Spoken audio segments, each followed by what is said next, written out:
Nadeem Joseph है। मैं TV colony थोड़ी अर्से पहले एक कार लेता सी। ठीक है, उसकी पेमेंट अजे फुल नहीं की थी। ठीक है, उसकी वजह वो लेकिन कब्जा साने लै लिता है सी। कब्जा लैके तो असी शिफ्ट हो चुके हुए सा। साढ़े नेबर्स दे बिल्कुल अपोजिट घर वाले से।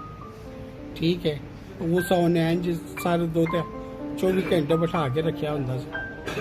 लेकिन जो कोई भी सामने आवे ना वो मारदा होंदा सी।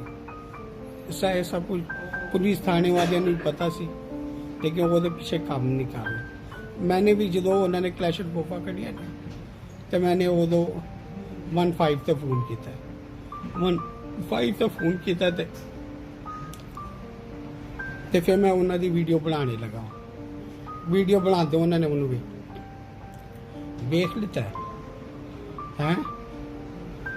तो उसके बाद उन्होंने मैं क्लैशन कोफा देना मारने शुरू हो गया। अच्छा हुण नदीम तेरी डिमांड की है, तेन खौफ कादा है? मैनू जान का बस खतरा इन्ना से। हॉस्पिटल च भी? हाँ, हॉस्पिटल दे भी। हाँ, मेरी फैमिली नू भी।